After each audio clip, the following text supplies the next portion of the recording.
আমার প্রশ্ন হচ্ছে যে এখনো আপনার দল তৈরি হয়নি, আপনার হেলিকপ্টার এজেন্সির সঙ্গে, আমি ভুল বললে আপনি আমায় সংশোধন করে দেবেন, যে হেলিকপ্টার এজেন্সির সঙ্গে কথা হয়ে গেছে এবং ধরুন আপনি রাজ্যে রাজ্যে সেই হেলিকপ্টার করে ঘুরবেন, জেলা সফর করবেন, প্রচারে যাবেন, আপনি ঠিক করে নিয়েছেন।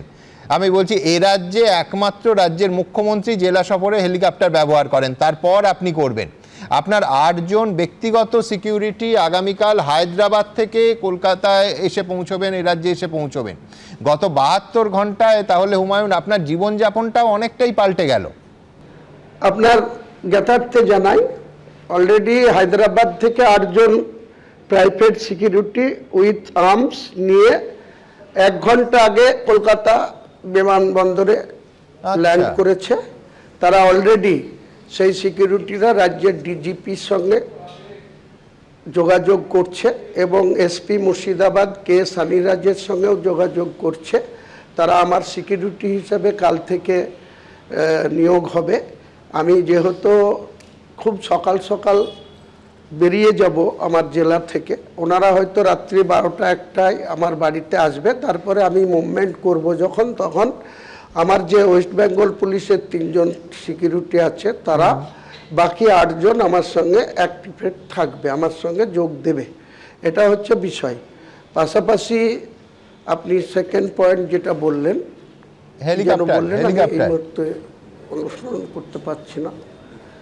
হ্যাঁ, হেলিকপ্টার জিজ্ঞেস করলাম। হ্যাঁ, দেখুন, গত 1.5 বছর ধরে তৃণমূল কংগ্রেসের সর্বোচ্চ নেতৃত্ব যেভাবে আমার সঙ্গে প্রতি পদে পদে আমাকে হেয় প্রতিপন্ন বা আমার কোনো কথার গুরুত্ব না দেওয়া বা আমার সামান্য 2টো বিধানসভার ব্লক সভাপতিদের পরিবর্তন না করা বা আমার সঙ্গে দিনের পর দিন মিথ্যাচার করা, সর্বোচ্চ নেতা তারা আমার সঙ্গে শুধু কাজের সময় কাজ ফুরালে পাঁজি, গোটা আমার সঙ্গে না, গোটা মুসলিম সমাজের সঙ্গে এই ধরনের আচরণ। থার্ড টাইম যখন 2021-এ মুখ্যমন্ত্রী হয়েছেন তখন থেকে আমি লক্ষ্য করেছি। কারণ সেকেন্ড টাইম যেটা 16 থেকে 21 আমি ছিলাম না, আমাকে বহিষ্কার করা হয়েছিল 2015 সালের 25শে ফেব্রুয়ারি। কাজেই আমি 2020 সালের 6ই আগস্ট আবার নেত্রীকে অনুরোধ করে অভিষেক বন্দ্যোপাধ্যায়ের কাছে অনুনয় করে আমি এই দলে প্রবেশ করেছিলাম। তো আমাকে লোগো দিয়েছিল, আমি জিতেছি, মানুষ ভোট দিয়েছে। সে মমতা বন্দ্যোপাধ্যায়ের ক্রেডিট হতে পারে, সে তৃণমূল কংগ্রেসের ক্রেডিট হতে পারে, এ ব্যাপারে আমার কোনো বক্তব্য নাই। কিন্তু আমি জেতার পর থেকে ন্যূনতম কোনো কথা আমার শোনা হয়নি। আমার বিধানসভায় কোনো অ্যাডিশনাল ফান্ড দেওয়া হয়নি। সেই জন্যই আপনি, অর্থাৎ আপনি দেখিয়ে দিতে চাইছেন যে শুধু রাজ্যের মুখ্যমন্ত্রী না, আমিও হেলিকপ্টারে, আমিও চপারে উঠতে পারি এবং সমান্তরালভাবে আমিও প্রচার করব। মানে কোথাও একটা আপনারই ভাষায় কোট অ্যান্ড কোট যে অবহেলা আপনাকে করা হয়েছে, যে আপনার মর্যাদা দেওয়া হয়নি, আপনি হেলিকপ্টারের মাধ্যমে মানে সেটাও একটা বার্তা দিতে চাইছেন। দ্বিতীয় প্রশ্ন আমি একেবারেই করে নিই, যেহেতু দূরত্বর একটা সমস্যা আছে, সেটা হচ্ছে আপনি কালকেই ঘোষণা করেছেন যে আপনি মিমের সঙ্গে জোট করছেন, আপনার সিকিউরিটি অফিসাররাও সব হায়দ্রাবাদ থেকে আসছে। আমি বলছি কোথাও কি মানে হায়দ্রাবাদের ওপর খুব বেশি ভরসা করছেন? মানে মিমের মতো এজেন্সিও বেছেছেন হায়দ্রাবাদ থেকে? কলকাতাতেও তো পেশাদার এজেন্সি ছিল, সুরক্ষা দিতে পারতেন সেখান থেকে। কলকাতার যারা ছিল তাদের যে কথাবার্তা বলা হয়েছিল গত 2 দিনে, যখন আমাকে দিনের পর দিন আদার্স স্টেট থেকে জানে মেরে দেওয়ার হুমকি দেওয়া হচ্ছে, ডাইরেক্টলি আমাকে অনেক বাজে কথা বলা হচ্ছে এবং বলা হচ্ছে বাবরি মসজিদ তৈরি করার আগেই আমাকে পৃথিবী থেকে সরিয়ে দেওয়া হবে, এই ধরনের হুমকি দিচ্ছে। তখন আমাকে স্বাভাবিকভাবে আমার সিকিউরিটির প্রশ্নে, রাজ্য সরকারের যে 3 জন সিকিউরিটি আছে, তো সেই সিকিউরিটি এখনও উঠায়নি। আমি নিশ্চয়ই রাজ্য সরকারের কাছে কৃতজ্ঞতা জানাবো মুখ্যমন্ত্রীকে বা পুলিশ মন্ত্রী হিসাবে, যেহেতু আমার সিকিউরিটি উড্র হয়নি। তাছাড়া এখানে আমাদের থেকে অনেক যাদেরকে কোনো টার্গেটেই নেই, একসময় জাকির হোসেন টার্গেট হয়েছিল, বেঁচে গিয়েছে প্রাণে, তার যে সিকিউরিটি বলয় আছে, খলিলুর রহমান এমপি তার যে সিকিউরিটি বলয় আছে, এমনকি কংগ্রেসের না প্রতি হুমায়ুন, সে হলো, আমি বলছি, আমি শুনলাম যে আপনি কেন্দ্রীয় সরকারের কাছেও সেন্ট্রাল ফোর্স চেয়ে সেই সিকিউরিটি চেয়েও আজকে আবেদন করেছেন। আপনি কি কেন্দ্রীয় বাহিনী চেয়েও আবেদন করেছেন নিরাপত্তার জন্য? আছে, লাইভ থ্রেড আছে, তো সেই হিসাবে আমাকে আমার বেঁচে থাকতে হবে। উপরওয়ালা বাঁচাবে, উপরওয়ালা যদি আমাকে টেনে নেয় বা আমার ইন্তেকাল হয়, আমি হাসি মুখে সেই মৃত্যু বরণ না না, করব। অবশ্যই আপনি সুস্থভাবে, আমরা প্রত্যেকে চাই আপনি সুস্থভাবে বেঁচে পড়তে থাকুন। কিন্তু আমার প্রশ্ন হুমায়ুন, আপনি কি কেন্দ্রীয় সরকারের কাছেও আবেদন করেছেন সিকিউরিটির জন্য, সেন্ট্রাল ফোর্সের সিকিউরিটির জন্য? না, আবেদনে কোনো করিনি, মৌখিকভাবে বলা হয়েছিল, কিন্তু ওনারা বলেছে, কোনো একজন মুর্শিদাবাদ জেলার পুলিশ আধিকারিক বলেছে যে আইবি দিয়ে আপনার ব্যাপারটা দেখা হচ্ছে, আইবি যদি সঠিক রিপোর্ট থাকে তাহলে আপনার সিকিউরিটির ব্যবস্থা করা হবে।